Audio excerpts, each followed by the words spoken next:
መጣ ከወራት ሁሉ ተወዳጁ እንግዳ ለቀናት ቆይታ ሊያርፍ እኛ ዘንዳ ትርፈ ብዙ ነው ወሩ ከስሩ ለተጎዳ ሀያም በርታ ለሚያጓጓ ምንዳ ነንና ሁላችንም የኃጢአት ባለዳ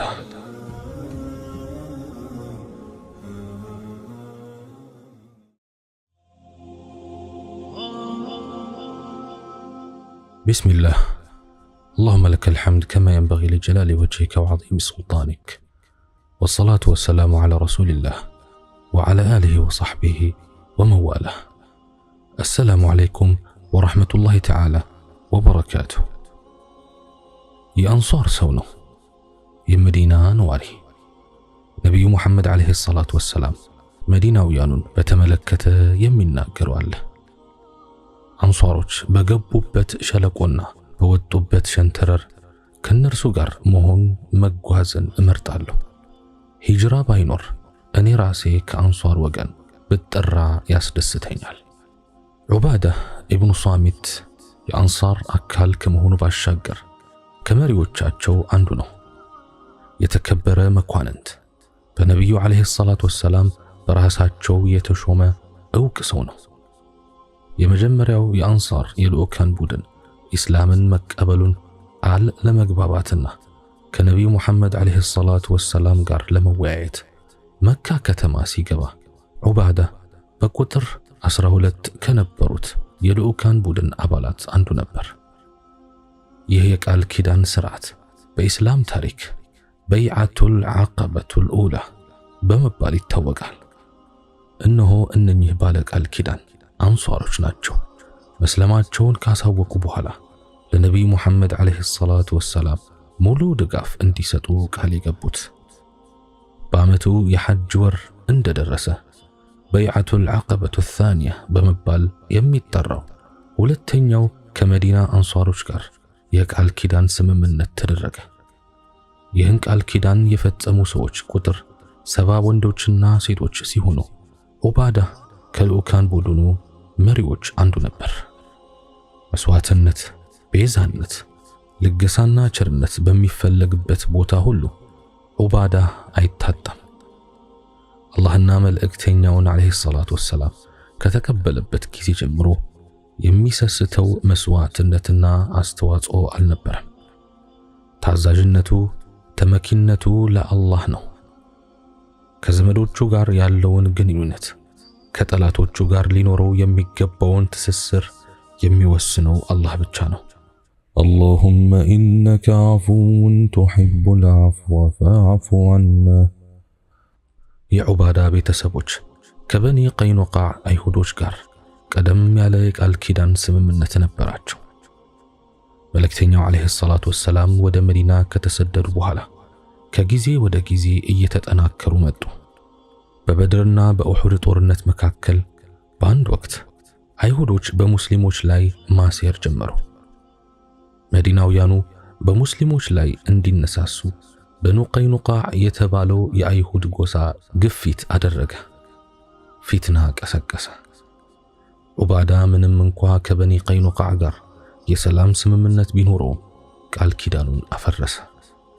እንዲህም አላቸው፣ እኔ የምወዳጀው ከአላህ ከመልእክተኛውና ከምእመናን ጋር ብቻ ነው። ይህን አቋሙን በማድነቅም አላህ ሱብሓነሁ ወተዓላ የሚከተለውን አንቀጽ አወረደ።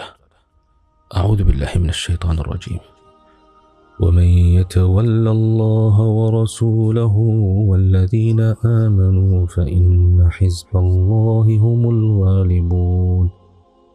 አላህና መልእክተኛውን እነዚያንም ያመኑትን የሚወዳድ ሰው ከአላህ ጭፍሮች ይሆናል፣ የአላህም ጭፍሮች እነርሱ አሸናፊዎች ናቸው። ሱረቱል ማኢዳ አንቀጽ 56። የተጠቀሰው አንቀጽ የአላህ ሱብሓነሁ ወተዓላ ፓርቲ ወይም ሒዝቡላህ የተቋቋመ መሆኑን ያመለክታል። ሒዝቡላህ ተብሎ የተጠራው አካል የሐቅና የቅንነትን ባንዲራ በማንገብ በነቢዩ ዓለይሂ ሰላቱ ወሰላም ዙሪያ የሚንቀሳቀሰው የምእመናን ቡድን ነው። በእርግጥ በየዘመኑ ከመጡ ነቢያት ጎን በመሰለፍ የአምላክ ቃልን የበላይነት ለማረጋገጥ የተዋደቁ ወገኖች ሁሉ የአላህ ፓርቲ ወይም ሒዝቡላህ አባላት ናቸው። በዚህ ብቻ አይወሰንም። ከነቢዩ ሙሐመድ ዓለይሂ ሰላቱ ወሰላም አስሓቦች በኋላም በየዘመኑ በተደራጀና በተቀናጀ መልኩ የአላህን ዲን የበላይነት ለማረጋገጥ እስከ ሕይወት መስዋዕትነት የከፈሉ ወይም ለመስዋዕትነት የተዘጋጁ ሙጃሂዶች ሒዝቡላህ ናቸው። ዑባዳህ ኢብኑ ሷሚት የኸዝረጅ ጎሳ አባላት ለሆኑ ዘመድ አዝማዶቹ መሪ ነበር። ከዚህ አናሳ ኃላፊነት የበለጠ ደረጃ በኢስላም አገኘ። ትውልድ አልፎ ትውልድ ሲተካ፣ ዘመን አልፎ ዘመን ሲተካ በሁሉም ሰዎች ዘንድ አላህና መልእክተኛውን ዓለይሂ ሰላቱ ወሰላም ከሁሉም ነገር አብልጦ እንደሚወድ በቁርአን የተመሰከረለት አርአያዊ ታሪክ ፈጽሞ የሄደ ግለሰብ መሆኑ ይወሳል። اللهم إنك عفو تحب العفو فاعف عنا። ዑባዳህ በአንድ ወቅት የአላህ መልእክተኛ ዓለይሂ ሰላቱ ወሰላም ስለ መሪዎችና አስተዳዳሪዎች ሲናገሩ ሰማቸው። ከሶሐቦች መካከል በዚህ ረገድ ከሐቅ ድንበር የሚያልፉ ወይም በገንዘብ የሚለወጡ እንደሚኖሩ በይፋ ገለጹ። ዑባዳ ተንቀጠቀጠ፣ ተሸበረ። በሁለት ሰዎች ላይ እንኳ ቢሆን መሪ ወይም አሚር እንደማይሆን በአላህ ስም አለ። አሚር አልሙእሚኒን ዑመር ኢብኑ አልኸጣብ ረዲየላሁ ዐንሁ ዑባዳን ለመሾም ቢፈልጉም በዚህ ረገድ ያለውን አቋም ስለሚያውቁ ሰዎችን ኢስላምን እንዲያስተምር ብቻ ነበር ኃላፊነት የጣሉበት። የሕይወቱ መጨረሻ ፍሬ እንዳያጣ የሰጋው ዑባዳ ኢብኑ ሷሚት ከቤተ መንግሥት ይልቅ ትምህርት ቤት ነው የመረጠው፣ ጥሩ መምህር መሆንን። በመሆኑም ወደ አገረ ሻም ከሁሉም ወንድሞቹ ጋር ዘመተ። ሙዓዝ ኢብኑ ጀበልና አቡ ደርዳ። ሻም በዒልም ብርሃን ደመቀች፣ የትምህርት ማዕከል ሆነች። ወደ ፍልስጤም በመሄድም በዳኝነት አገልግለዋል። ፍልስጤምን በወቅቱ የሚያስተዳድረው ሙዓዊያ ነበር። ዑባዳ የኢስላም ዋና ከተማና የኸሊፋው መቀመጫ የሆነችውን መዲና ግን አይረሳም። ከአድማስ ባሻገር ይመለከታታል።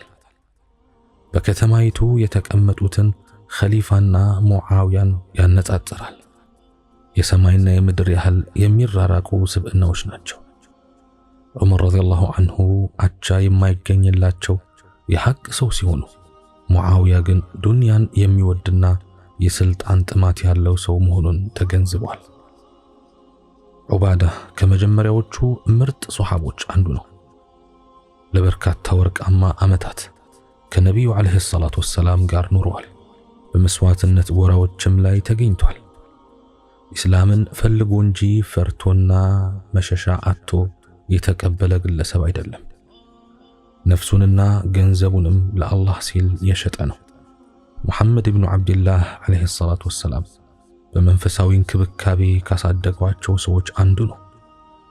በመሆኑም በወቅቱ እርሱን የሚያስደስተው የሚያምንበትና የሚተማመንበት ሰው ቢኖር ዑመር ኢብኑ አልኸጣብን ረዲየላሁ ዐንሁ ብቻ ነበር። ይህን ታላቅ ሰው ከሙዓዊያ ጋር ሲያነጻጽሩት ትልቅ ክፍተት መፍጠሩ አልቀረም። ዑባዳ ለኢስላም የገባውን ቃል ኪዳን ወይም በይዓ የሚያጥፍ ሰው አይደለም። ሙዓዊያ ምንም እንኳ ባለስልጣን ቢሆንም አልፈራውም። ደካማ ጎኖቹን ሁሉ ፊት ለፊቱ ይነግረው ነበር። اللهم إنك عفو تحب العفو فاعف عنا። አሚር አልሙእሚኒን ዑመር ኢብኑ አልኸጣብ ረዲየላሁ ዐንሁ ብልህና አርቆ አሳቢ በመሆናቸው እንደ ሙዓዊያ ያሉ አስተዳዳሪዎች ድንበር ያለፉ ከጎናቸው ቀዳሚነት ያላቸውና ለዚህ ዓለም ጉጉት የሌላቸውን አማካሪዎች ያደርጉ ነበር። እነኚህ ምርጥ ሱሐቦች መጀመሪያዎቹንም ሆነ ህዝበ ሙስሊሙን የነቢዩ ሙሐመድ ዓለይሂ ሰላቱ ወሰላም ዘመን እንዲያስታውሱ በማድረግ ፈሪሃ አላህ እንዲሰፍን ብርቱ ጥረት ያደርጋሉ። ለዚህም ነው ዑባዳ ኢብኑ ሷሚት በመዲና ከተማ በተገኘበት ወቅት ዑመር ረዲየላሁ ዐንሁ ለምን እንደመጣ የጠየቁት።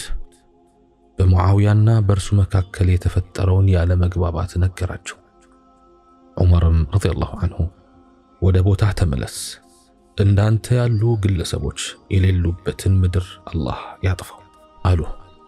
ለሙዓውያም ደብዳቤ ተጻፈለት።